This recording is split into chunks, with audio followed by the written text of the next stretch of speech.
Pemanah kuda suku Mongol adalah sosok ikonik dalam sejarah peperangan yang terkenal. Keterampilan luar biasa mereka dalam memanah mengantarkan keberhasilan Kekaisaran Mongol mendunia. Bahkan Abbasiyah sekalipun berhasil ditaklukkan, dan Baghdad yang merasakan kejayaan selama berabad-abad pun dibuat hancur lebur. Pada abad 12, Abbasiyah betul-betul dalam kehancuran. Bangsa Mongol yang dipimpin Hulagukan datang menghajar. Abbasiyah hancur dan bangunan intelektual Islam yang dibangun berabad-abad itu rapuh begitu saja. Warisan keilmuan di kota Baghdad sebagian besar dimusnahkan. Sungai Tigris bahkan menghitam akibat tinta buku-buku Baitul Hikmah yang mencair. Dan konon, kitab-kitab itu dijadikan jembatan oleh kuda-kuda tentara Mongol. Peristiwa ini adalah sejarah tragis yang terjadi sepanjang sejarah peradaban Islam. Serangan tentara Mongol ke Abbasiyah telah mengorbankan sekitar 1,7 juta Muslim. Mayat-mayat bergelimpangan hingga tidak terurus.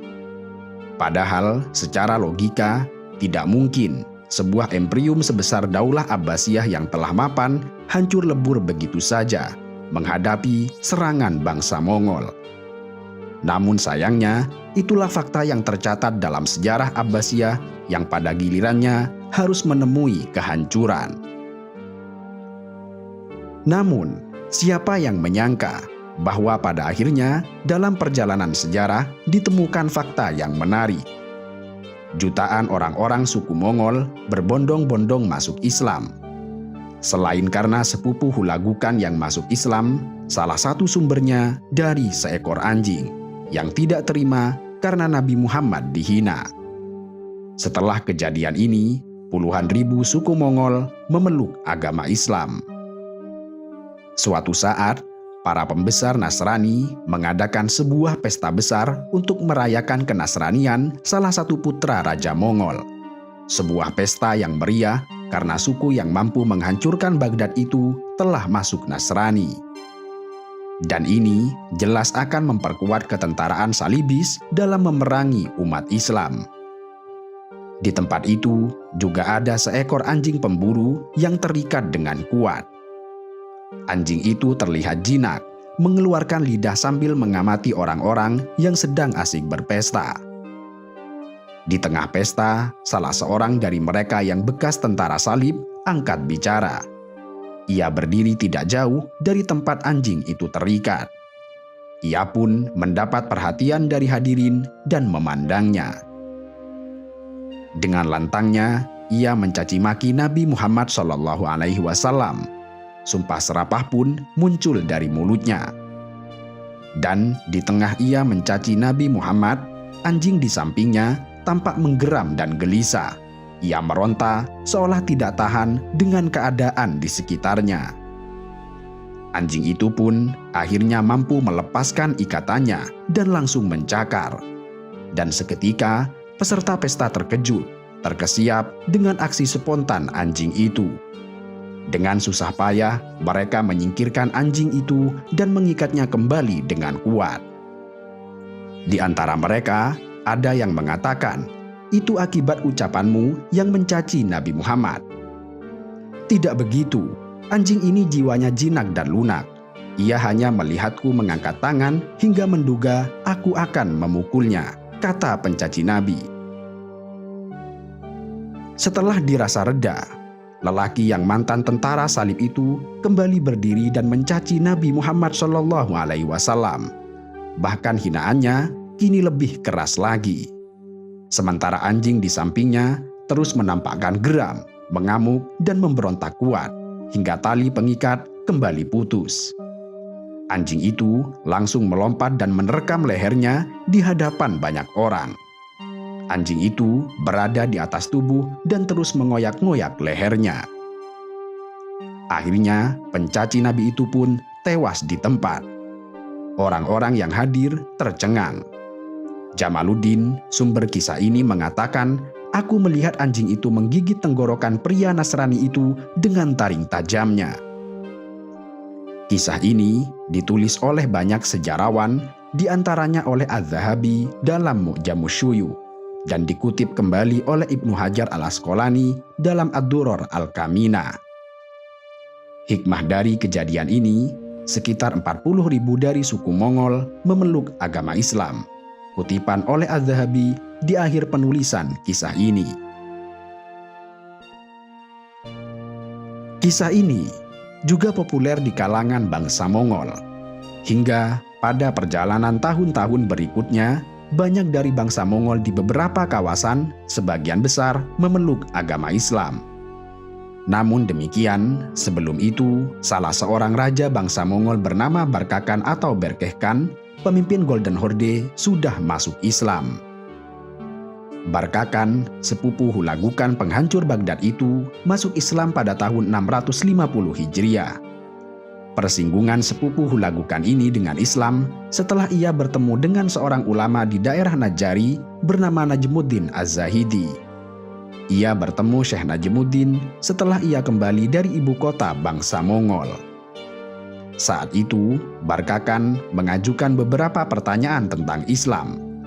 Dan Syekh Najmuddin menjawab semua pertanyaan dari Barkakan dengan jelas serta lancar. Rupanya, hawa keimanan merasuk ke dalam dirinya, sehingga Barkakan meminta Syekh Najmuddin agar membuatkan ringkasan berisi argumentasi ajaran Islam, dan menjelaskan ketidakabsahan kepercayaan bangsa Mongol dan bagaimana cara menanggapi orang-orang yang menyalahi dan mengingkari Islam. Syekh Najmuddin Az-Zahidi pun menulis sebuah ringkasan sesuai permintaan dari Barkakan. Setelah membacanya, ia masuk Islam dengan keyakinan yang tulus. Ia pun kemudian berjanji akan mendukung Islam sepenuhnya. Setelah Barkakan berkuasa di Golden Horde, ia menyiarkan Islam. Ia membangun masjid di ibu kota Sarai yang sekarang sudah menjadi bagian dari Rusia. Ia memperluas kota Saratov sebagai pusat peradaban bernafaskan Islam. Tidak hanya itu, ia beraliansi dengan dinasti Mamluk untuk melawan sepupunya, yaitu Hulagukan yang telah menghancurkan kota Baghdad. Hulagukan sempat kewalahan dalam menghadapi pasukan sebangsanya yang dipimpin oleh sepupunya Barkakan yang telah masuk Islam dan bersekutu dengan dinasti Mamluk. Hulagukan beraliansi dengan tentara Salibis untuk menghadapinya. Tidak hanya itu, anaknya yang bernama Abakakan dikawinkan dengan putri kaisar dari Konstantinopel. Meski Abakakan tidak sepenuhnya masuk Nasrani, tetapi istrinya dipenuhi dengan pendeta Nasrani. Dia juga mengutus putra kerajaan ke Eropa untuk belajar agama, sekaligus memperkuat persekutuan melawan Islam. Pada tahun 1274, Abakakan juga mengutus 12 duta besar kerajaan Mongolia ke Komplek Lion. Pemimpin duta besar ini kemudian dibaptis dengan harapan Abakakan juga ikut agama Nasrani. Namun demikian, harapan itu ternyata harapan kosong.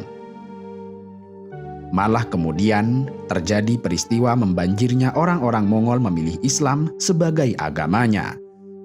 Saudaranya, Tengku Dar Ahmad, juga memeluk agama Islam setelah dibaptis dengan nama Nikola.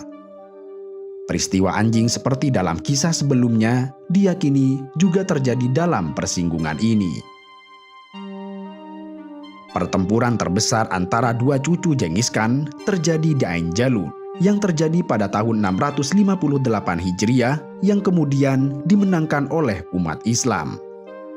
Kemenangan umat Islam di Ain Jalut juga tidak lepas dari peran Barakakan yang telah bergabung dengan dinasti Mamluk bersama besannya Zahir Baibars. Perang Ain Jalut terjadi 2 tahun setelah Baghdad dihancurkan oleh Hulagukan. Hampir setengah dunia Islam sudah hancur karena invasi bangsa Mongol, terutama di wilayah Asia. Sementara Mesir yang berada di kekuasaan Mamalik dianggap sebagai benteng terakhir bagi umat Islam kala itu. Pasukan Mongol dapat dipukul mundur oleh 2 panglima jenius Mamalik saat itu, yaitu Saifuddin Qut dan Zahir Baibars. Baibars menggunakan taktik hit and run, yaitu serangan mendadak singkat mundur sebelum musuh dapat merespon dengan kuat dan terus-menerus bermanuver untuk menghindari keterlibatan penuh dengan musuh-musuhnya.